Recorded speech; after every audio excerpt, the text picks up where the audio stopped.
ಸಚಿವ ಬಿ ನಾಗೇಂದ್ರ ರಾಜೀನಾಮೆಗೆ ವಿಪಕ್ಷಗಳು ಆಗ್ರಹಿಸ್ತಾ ಇದ್ದಾವೆ. ವಿಧಾನಸಭೆಯಲ್ಲಿ ಬಾವಿಗಿಳಿದು ಬಿಜೆಪಿ ಮತ್ತು ಜೆಡಿಎಸ್ ಜಂಟಿ ಹೋರಾಟವನ್ನು ನಡೆಸಿದೆ.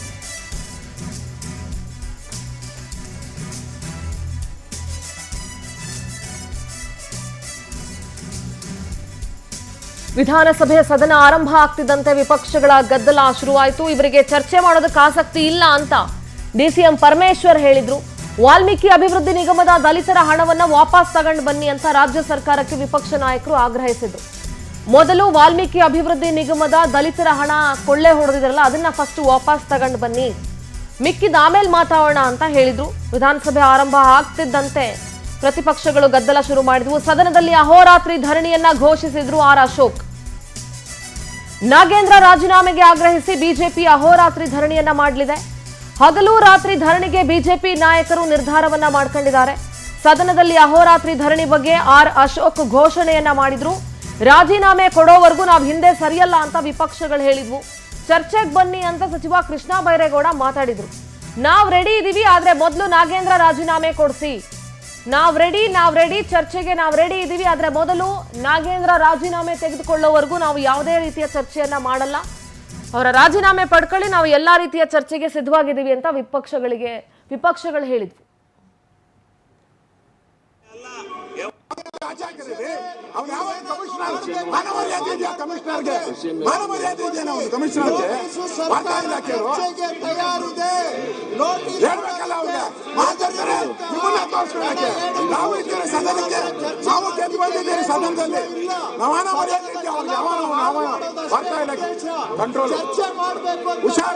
ಎಚ್ಚರಿಕೆ ಕೊಡ್ತಾ ಇದ್ದೀವಿ.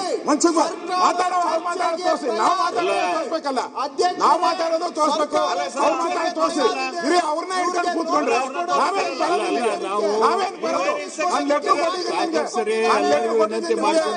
ನಾನು ನೋಡಿ ನಾನು ಚರ್ಚೆ ಮಾಡಿ ಇಂದಾರಮ್ಮ ಕೊಡು ಲೆಟ್ರ್ ಕೊಡಿ, ಅಧ್ಯಕ್ಷ ಕೊಡು ಲೆಟ್ರ್ ಕೊಡಿ. ಮಾತಾಡ್ಲೇಬೇಕಾದ್ರೆ ಕುಂದ್ರಿ, ಎಲ್ಲಾರು ಅವ್ರು ಉಳಿದವ್ರು ಕುಂದಿರ್ಸ್ರಿ. ನೋಡಿ ಅಧ್ಯಕ್ಷರೇ, ಈ ರೀತಿ ಆಗೋದಿಲ್ಲ. ಅವರು ಅಧ್ಯಕ್ಷರೇ ನೋಡಿ, ಈ ತರ ಸದನ ನಡೆಯಕ್ಕೆ ಬಿಡದೆ ಇವರು ಬಿರಿ ಇವ್ರದ್ದು ಅವನ್ನ ಉಳಿಸಕ್ಕೋಸ್ಕರ 177 ಕೋಟಿನ ಹಂಚ್ಕೊಂಡಿದ್ದಾರೆ ಇವರೆಲ್ಲ ಕಾಂಗ್ರೆಸ್ ಅವರು. ಅದಕ್ಕೆ ಯಾರು ಬಿಡ್ತಾ ಇಲ್ಲ. ಹಂಚ್ಕೊಂಡಿಲ್ಲ ಅಂತ ಹೇಳಿದ್ರೆ ಯಾಕೆ ಮಾಡ್ತಾ ಇದ್ರು? ಹಂಚ್ಕೊಂಡಿದ್ದಾರೆ 177 ಕೋಟಿನ ಇವರು ಹಂಚ್ಕೊಂಡ್ಬಿಟ್ಟಿದ್ದಾರೆ ಎಲ್ಲ, ಹಂಚ್ಕೊಂಡು ಪೂರ್ತಿ ಭಾಗ ಮಾಡ್ಕೊಂಡ್ಬಿಟ್ಟಿದ್ದಾರೆ ಎಲ್ಲ. ಅದಕ್ಕೋಸ್ಕರ ಅಧ್ಯಕ್ಷರೇ ನಾನು ಇವತ್ತು ಅನೌನ್ಸ್ ಮಾಡ್ತಾ ಇದ್ದೀನಿ, ಈ ಬಂಡ ಸರ್ಕಾರ ಚರ್ಚೆ ಮಾಡಕ್ ಅವಕಾಶ ಕೊಡದೇ ಇರೋದ್ರಿಂದ ನಾವು ಇವತ್ತು ಹಗಲು ರಾತ್ರಿ ಧರಣಿಯನ್ನ ಮಾಡ್ತೀರಿ. ಇವತ್ತು ಹಗಲು ರಾತ್ರಿ ಧರಣಿಯನ್ನ ಮಾಡ್ತೀರಿ. ನಾವು ಹಗಲು ರಾತ್ರಿ ಧರಣಿಯನ್ನ ಮಾಡಿ ಈ ಸರ್ಕಾರಕ್ಕೆ ಎಚ್ಚರಿಕೆಯನ್ನು ಕೊಡ್ತಾ ಇದ್ದೀನಿ. ಹಗಲು ರಾತ್ರಿ ಧರಣಿಯನ್ನ ಇವತ್ತು ಘೋಷಣೆ ಮಾಡ್ತಾ ಇದ್ದೀನಿ. ಯಾವುದೇ ಕಾರಣಕ್ಕೂ ನಾವು ಬಿಡಲ್ಲ. ಒಂದು ಆಚೆ ಹಾಕಿದ್ದೀವಿ ಇಲ್ಲಿ ಸೊಸೈಟಿ ಬೂದಿಕೋಟೆ ಬತ್ತಲಹಳ್ಳಿ ಎರಡನ್ನೂ ಕೂಡ ಕಡದ ತರಿಸ್ಕೊಂಡು ನಾವು ಕೂಡಲೇ ರದ್ದು ಮಾಡಬೇಕು ಅಂತ ಹೇಳಿ ನಾನು ಆಗ್ರಹವನ್ನು ಮಾಡ್ತೇನೆ. ಕ್ವಶನ್ ಅವರಪ್ಪ, ಇದು ವಿತರಣೆ ಮಾಡ್ತಾರೆ. ಅವು ನ್ಯಾಯಬೆಲೆಗಳಲ್ಲಿ ಸಮಗ್ರ ವಿತರಣೆ ಆಗ್ತಾ ಇಲ್ಲ. ನಮ್ಮ ಸರ್ಕಾರದ ಯೋಜನೆ ಏನಿತ್ತು, ಆ ಸರ್ಕಾರದ ಯೋಜನೆ ಸಮಗ್ರವಾಗಿ ಬಡವರಿಗೆ ತಲುಪ್ತಲ್ಲ. ಅಧ್ಯಕ್ಷರೇ, ನನ್ನ ಎರಡನೇ ಪ್ರಶ್ನೆ, ನಾವು ಖರೀದಿ ಸ್ವಾಮಿ ಕ್ವಶನ್ ಅವರು ಹೇಳಿದ್ದೀನಿ, ಆದ್ರೆ ಆ ಖರೀದಿ ಮಾನದಂಡಗಳನ್ನು ಕೂಡ ಮೀರಿ ಅವರಿಗೆ ಹೆಚ್ಚಿನ ಹಣ ಪಾವತಿ ಮಾಡತಕ್ಕಂಥ ಉದಾಹರಣೆಗಳು ಕೂಡ ಇದೆ. ಅಧ್ಯಕ್ಷರೇ, ನಾವು ಈಗ ಚರ್ಚೆ ಹಾಕೊಂಡ್ರೆ ಸಮಗ್ರವಾಗಿ ಚರ್ಚೆ ಮಾಡುವ ಅಧ್ಯಕ್ಷರೇ, ಇದು ಕರ್ನಾಟಕ ರಾಜ್ಯದ ಕಡು ಬಡವರ ಮಹಿಳೆಯರ ಸಂಬಂಧಪಟ್ಟದ ಇಲಾಖೆ ಅಂದ ಆರೋಪ ಬಂದಾಗ ರಾಜೀನಾಮೆ ಕೊಡಿಸಿದ್ರಿ ಅಧ್ಯಕ್ಷರೇ. ಇವತ್ತು ಮತ್ತು ಇವತ್ತು ರಾಜ್ಯಕ್ಕೆ ಉತ್ತರ ಕೊಡಿ.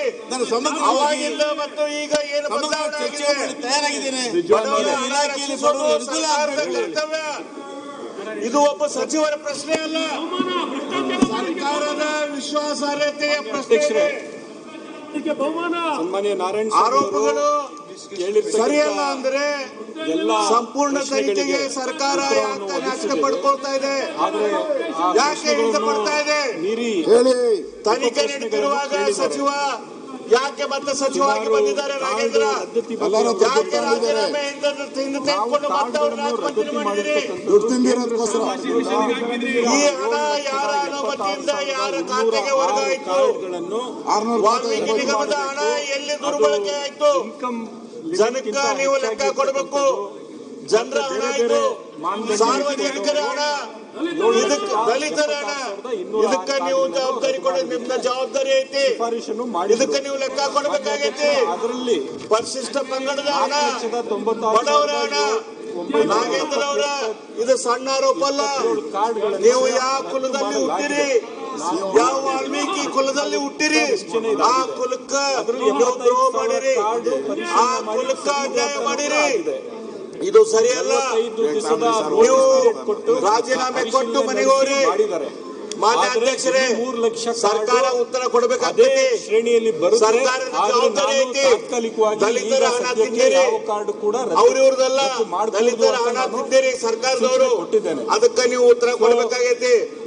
ಇಂದು ಏನ್ ಬದಲಾವಣೆ ಅವಾಗಿದ್ದಕ್ಕೆ ಈಗ ನೈತಿಕ ಹೊಣೆಗಾರಿಕೆ ಕೊಟ್ಟು ರಾಜೀನಾಮೆ ಕೊಟ್ರಿ. ಯಾಕಂದ್ರೆ ಬಾಬಾ ಬಡವರಿಗೆ ಮತ್ತೆ ಏನು ಬದಲಾವಣೆ ಫಿಕ್ಸ್ ಮಾಡಿದ್ದೀವಿ. ಪ್ರಕಾರ ಹೋದ್ರೆ ಹಂಗಾಗಿ ಈಗ ಏನು ತಾವು ಕಾರ್ಡನ್ನು ರದ್ದು ಮಾಡಿದ್ದೀವಿ, ಅದು ರೆಸ್ಟೋರ್ ಮಾಡ್ಲಿಕ್ಕೆ ಆದೇಶ ಕೊಡಿ. ಇದು ರೆಸ್ಟೋರ್ ಮಾಡಿ ಆದೇಶ ಕೊಟ್ರೆ ಬಡವರಿಗೆ ಅನುಕೂಲ ಆಗುತ್ತೆ. ನಾನು ನಿಶ್ಚಿತವಾಗ್ಲೂ ಇದನ್ನು ಕೂಡ ಪರಿಶೀಲನೆ ಮಾಡ್ತೀನಿ. ಇದು ವೈಡರ್ ಇಶ್ಯೂ ಇದೆ. ಈಗ ನಮ್ಮ ಇನ್ಕಮ್ ಸೀಲಿಂಗ್ 1,20,000 ಅಂತ ಮಾಡಿದ್ದಾರೆ. ಆದರೆ ಅದು ಹೆಚ್ಚಾಗಿ ಮಾಡಬೇಕಾದ್ರೆ ಇನ್ನೂ ವೈಡರ್ ಕನ್ಸಲ್ಟೇಷನ್ ಮಾಡಬೇಕಾಗುತ್ತೆ. ಸರ್ಕಾರದ ಮಟ್ಟದಲ್ಲಿ ಕೂಡ ನಾವು ಚರ್ಚೆ ಮಾಡಬೇಕಾಗುತ್ತೆ. ಅದು ಎಲ್ಲವನ್ನು ನಾನು ಪರಿಶೀಲನೆ ಮಾಡಿ ಮತ್ತೆ ಚರ್ಚೆ ಮಾಡೋಣ. ಮತ್ತು ಸರ್ಕಾರಕ್ಕೆ, ಮುಖ್ಯಮಂತ್ರಿಗಳಿಗೆ ನಾನು ಕೂಡ ಮಾತನಾಡ್ತೇನೆ. ಮನೆ ಸಚಿವರೇ, ನಾರಾಯಣಸ್ವಾಮಿ, ಈಗೇನು ತಾವು ಕಾರ್ಡನ್ನು ವಜಾ ಮಾಡಿದಿರಲ್ಲ, ಅದು ತಾತ್ಕಾಲಿಕವಾಗಿ ಏನು ಹಿಂದಿನಂತೆ ಮಾಡೋದಕ್ಕೆ ಅವಕಾಶ ಮಾಡಿಕೊಡಿ. ಈಗ ನೀವೇನು ಇನ್ಕಮ್ನ ಪರಿಶೀಲನೆ ಮಾಡೋದಕ್ಕೆ ಸರ್ಕಾರ ತೀರ್ಮಾನ ತಗೊಳ್ಳೋಕೆ ಸಮಯ ತಗೊಳ್ಳುತ್ತೆ. ಆದರೆ ಕೆಲವು ಭಾಗಗಳಲ್ಲಿ ಇವತ್ತು ನಾವೇನು ರೇಷನ್ ಕೊಡ್ತಾ ಇದ್ದೀವಿ ಅದರ ಮೇಲೆ ಆದ್ರಿಂದ ದಯಮಾಡಿ. ನನಗೆ ಅರ್ಥ ಆಯ್ತು, ತಾವು ಕೇಳಿರೋದು ಪ್ರಶ್ನೆ ಅರ್ಥ ಆಯ್ತು. ಅದರಲ್ಲಿ ಬಹಳಷ್ಟು ಡೂಪ್ಲಿಕೇಟ್ ಕಾರ್ಡ್ಸ್ಗಳಿದ್ದಾವೆ ಅಧ್ಯಕ್ಷರೇ. ಬೇರೆ ಬೇರೆ ಸಮಸ್ಯೆಗಳ ಇದೆ. ನಾನು ಈಗ ಸದನದ ಮುಂದೆ ಮಾಡ್ತೀನಿ ಅಂತ ಹೇಳೋಕ್ಕಾಗಲ್ಲ. ಮತ್ತೆ ಪರಿಶೀಲನೆ ಮಾಡೋದಕ್ಕೆ ನಿಶ್ಚಿತವಾಗ್ಲೂ ಸೂಚನೆ ಕೊಡ್ತೀನಿ. ಮಾನ್ಯ ಅಧ್ಯಕ್ಷರೇ, ಅವರು ಒಂದು ಬಂಗಾರಪೇಟೆ ಕ್ಷೇತ್ರದ ಒಂದು ಕಂಪ್ಲೇಂಟನ್ನು ಕೊಟ್ಟಿದ್ರು. VSS ನಮ್ಮ DDಯಲ್ಲಿ ಶಿಫಾರಿಶ್ ಮಾಡಿದ್ರು ಸಹ DC ಸ್ಟೇ ಕೊಟ್ಟಿದ್ದಾರೆ ಅಂತ ಹೇಳಿದರೆ, ನಮ್ಮ ಹಂತಕ್ಕೆ ತರಿಸಿಕೊಂಡು ಏನು ಸರಿ ಇದೆ ಆ ಕ್ರಮವನ್ನು ವಹಿಸುವುದಕ್ಕೆ ನಾನು ಸೂಚಿಸಿದೆ. ಬಸನಗೌಡ ತುರ್ವ್ಯಾಳ್ ಮಂತ್ರಿ ಸ್ಥಾನ ಮಾರಾಟಕ್ಕಿಂತ ಭ್ರಷ್ಟ ಕಾಂಗ್ರೆಸ್ ಸರ್ಕಾರಕ್ಕೆ, ಮಂತ್ರಿ ಸ್ಥಾನ ಮಾರಾಟಕ್ಕಿಂತ ಭ್ರಷ್ಟ ಕಾಂಗ್ರೆಸ್ ಸರ್ಕಾರಕ್ಕೆ ಕೊಡಲೇಬೇಕು. ಅಧ್ಯಕ್ಷ, ರಾಜ್ಯದ ರೈತರ ಸಮಸ್ಯೆ ಚರ್ಚೆ ಆಗಲಿ ದಯವಿಟ್ಟು. ಇಡೀ ರಾಜ್ಯ ಜನ ಬೇಕಂತಾರ.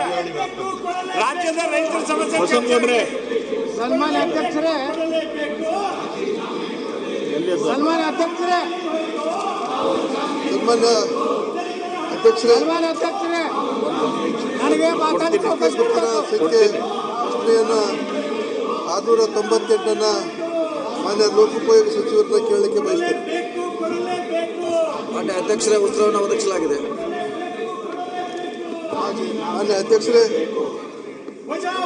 ಈಗಾಗಲೇ ಬೈಪಾಸ್ ರಸ್ತೆ ಸಿಂಧನೂರು ಹಾಗೂ ತಿರುವಾಳಿ ಎರಡು ಟೆಂಡರ್ ಆಗಿ ಬಹಳ ವರ್ಷಗಳಿಂದ 6-8 ತಿಂಗಳಿಂದ ಇದು ನಡೆಯುತ್ತಿತ್ತು. ಈಗಾಗಲೇ ಅದು ಗುತ್ತಿಗೆದಾರರು ಈ ಕಾಮಗಾರಿಯನ್ನು ಇದನ್ನು ಮುಂದಕ್ಕೆ ಹಾಕೊಂಡು ಹೋಗ್ತಾ ಇದ್ದಾರೆ. ಯಾಕಂದರೆ ನಮ್ಮ ನಸ್ಕಿಯಲ್ಲಿ ಬಹಳ ರಸ್ತೆ ಕಡಿಮೆ ಇರೋದ್ರಿಂದ ಓಡಾಡಲಿಕ್ಕೆ ಬಹಳ ತೊಂದರೆ ಆಗ್ತಾಯಿದೆ. ಅಲ್ಲಿ ಈಗಾಗಲೇ ಹೈವೇ ಇಲಾಖೆಯಿಂದ ಈಗಾಗಲೇ ಸಿಟಿಯಲ್ಲಿ ಒಂದು ರೋಡನ್ನು ಮಾಡಿದ್ದಾರೆ. ಅದು ಕೂಡ ಅರ್ಧದಲ್ಲಿದೆ. ಅದಾನಿಗೆ ಸನ್ಮಾನ, ಅದಾನಿಗೆ ಸನ್ಮಾನ ಪ್ರಾರಂಭ ಆಗಬೇಕು ಅಂತ ಹೇಳಿ ಅದಾನಿಗೆ ಸನ್ಮಾನ.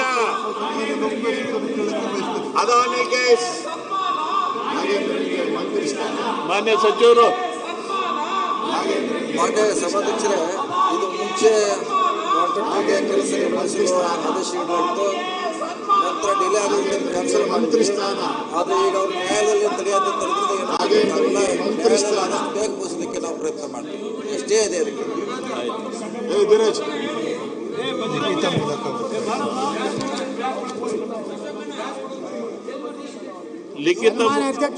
ಲಿಖಿತ ಮೂಲಕ ಉತ್ತರಿಸುವ ಪ್ರಶ್ನೆಗಳನ್ನ ಅದರ ಉತ್ತರಗಳನ್ನು ಮಂಡಿಸುವುದು.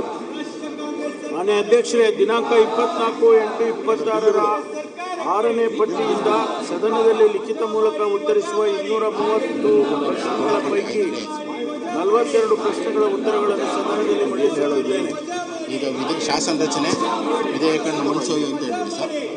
ಇದನ್ನ ಕೃಷ್ಣ ಬೈರೇಗೌಡ ಮಾತ್ರ. ಈಗ ಶಾಸನ ರಚನೆ ಶ್ರೀ ಮಾನ್ಯ ಮುಖ್ಯಮಂತ್ರಿಗಳು ವಿಧೇಯಕಗಳನ್ನು ಮಂಡಿಸುವುದು. ಮಾನ್ಯ ಸಭಾಧ್ಯಕ್ಷರೇ, 2026ನೇ ಸಾಲಿನ ಕರ್ನಾಟಕ ಸರಕು ಮತ್ತು ಸೇವೆಗಳ ತೆರಿಗೆ ತಿದ್ದುಪಡಿ ವಿಧೇಯಕವನ್ನು ಮಂಡಿಸಲು ತಮ್ಮ ಅನುಮತಿಯನ್ನು ಕೋರುತ್ತೇನೆ. ಪ್ರಸ್ತಾವವನ್ನು ಮಂಡಿಸಲಾಯಿತು. ಈಗ ಪ್ರಸ್ತಾವವನ್ನು ಸಭೆ ಮತಕ್ಕೆ ಹಾಕುತ್ತೇನೆ. ಪ್ರಸ್ತಾವವು ಹೀಗಿದೆ: 26ನೇ ಸಾಲಿನ ಕರ್ನಾಟಕ ಸರಕು ಮತ್ತು ಸೇವೆಗಳ ತೆರಿಗೆ ತಿದ್ದುಪಡಿ ವಿಧೇಯಕವನ್ನು ಮಂಡಿಸಲು ಸಭೆಯ ಅನುಮತಿಯನ್ನು ನೀಡಬೇಕು. ಪ್ರಸ್ತಾವ ಪರವಾಗಿರೋರು ಹೌದು ಎಂದು ಸೂಚಿಸಬೇಕು. ಪ್ರಸ್ತಾವ ವಿರೋಧವಾಗಿರೋರು ಇಲ್ಲ ಎಂದು ಸೂಚಿಸಬೇಕು. ಪ್ರಸ್ತಾವ ಹೌದು ಎನ್ನುವರ ಪರವಾಗಿದೆ ಎಂದು ಭಾವಿಸುತ್ತೇನೆ. ಪ್ರಸ್ತಾವ ಹೌದು ಎನ್ನುವರ ಪರವಾಗಿದೆ. ಪ್ರಸ್ತಾವವು ಅಂಗೀಕೃತವಾಗಿದೆ. ಮಾನ್ಯ ಮುಖ್ಯಮಂತ್ರಿಗಳು ಈ ವಿಧೇಯಕವನ್ನು ಮಂಡಿಸಬೇಕು. ಮಂತ್ರಿಗಳು ರಾಜ್ಯದ ಜನರಿಗೆ ಮೋಸ ಮಾಡ್ತಾ ಇದ್ದಾರೆ. ವಿಧೇಯಕಗಳನ್ನ ಚರ್ಚೆ ಮಾಡಬೇಕು. ಸಭಾಧ್ಯಕ್ಷರೇ, ವಿಧೇಯಕವನ್ನು ಮಂಡಿಸುತ್ತಿದ್ದೇನೆ. ವಿಧೇಯಕವನ್ನು ಮಂಡಿಸಲಾಗಿದೆ. ಎರಡನೇ ತೋಳಲ್ಲ ಸರ್, ಮೂರನೇದು M B Patil. Shri M B Patil.